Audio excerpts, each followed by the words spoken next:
Every sport has its own set of players who incur the wrath and hatred of opposing fans. They're seen as gladiators by fans of the clubs they represent, while other fans take a dim view of their status. The same goes for footballers, loved by few and hated by many. So today, we're going to talk about some of the most hated players in the game's history. Before we get started, we want to share the sponsor of today's video. The OneFootball app is the ultimate football platform and is a must-have for every football fan, so that you can follow all of your favourite leagues, teams and players all the time right from your phone.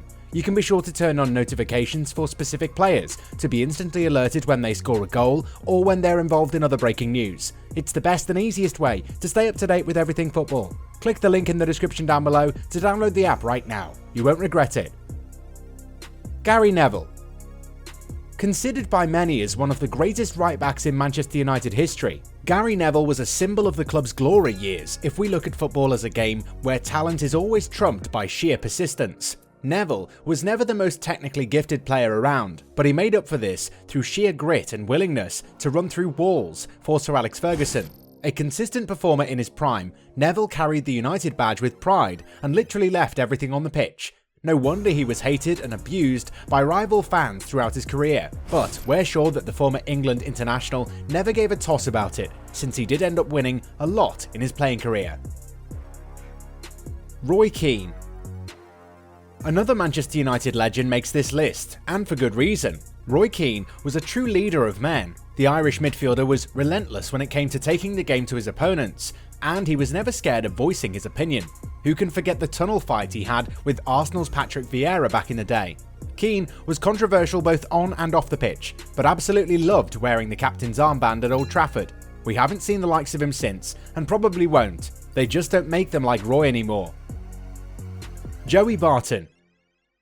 Joey Barton simply had that aura about him. The former Manchester City midfielder was the toughest and meanest player on the pitch, and was never shy about bending the rules every now and then. However, it wasn't his on-field actions that made him a symbol of hate wherever he went. Barton had a thing for making controversial remarks.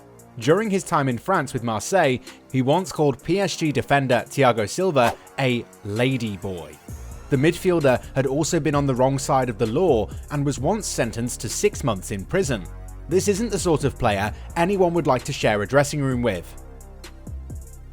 Vinnie Jones. Today, he's an accomplished Hollywood star, where you can see him being his villainous self in many box office hits. However, before he was a famous villain, Vinnie Jones made a name for himself in England as one of the original hard men in football.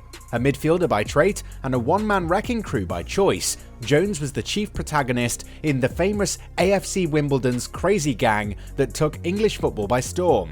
Imagine facing such an aggressive midfielder today. Pretty sure he would have racked up a red cards record if he was playing right now. Diego Simeone. As a manager, his tactics have a tendency to annoy rival fans, but at the end of the day, the Atletico Madrid manager gets the job done. However, not many people remember Simeone during his playing days, where he was quite a combative midfielder whose actions on the pitch were annoying to say the least. Do you remember the 1998 World Cup game between Argentina and England? Simeone managed to wind up David Beckham enough for the English midfielder to lash out at him.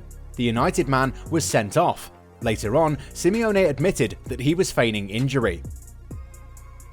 Diego Maradona. One of the greatest of all time, Diego Maradona had a cult following throughout his life. However, the legendary forward was as controversial as you'd expect. From his infamous Hand of God goal to his time in Napoli, where he started getting too cozy with the local mafia, the late forward was quite an eccentric character. His career could have lasted longer had Maradona not fallen into the trap of drugs, but then again, his flawed genius was what made Maradona such a great player. Stefan Effenberg. Now in his 40s, the German midfielder was one of the worst people you would meet on the pitch. He used to make derogatory remarks towards his opponents at press conferences, and even went on to admit to having an affair outside his marriage. In 2001, Effenberg was found guilty of assault. Definitely not a good person. Ashley Cole. Cashley Cole, as most Arsenal fans still call him, was one of the best left-backs in the world. His reputation enhanced quite a bit when he left Arsenal for Chelsea. Many Gunners were left hurt by his departure, and it was widely believed that the move to Stamford Bridge was motivated by money. In fact, the former England international has also admitted in his autobiography that he did actually leave Arsenal for more money. Well, at least he was honest about his life choices. Cristiano Ronaldo. Being one of the greatest players of all time and sharing a 10-year-long rivalry with Lionel Messi will obviously make you a hated player. During his younger years, Ronaldo's antics riled up people. The forward would fall to the ground at every opportunity, and of course his general arrogance, perceived arrogance we might add, has rubbed people the wrong way. But despite all this, Ronaldo has proven himself to be quite a charitable person. But then again, it's never easy to reshape people's initial opinions of you. El Hadji Diouf.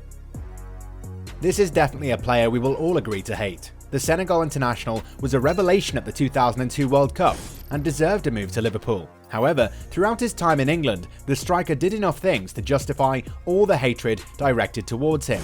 From racial slurs, to spitting at fans and players, to crashing cars, to taunting injured players, Diouf had everything in him to be considered a royal pain in the arse.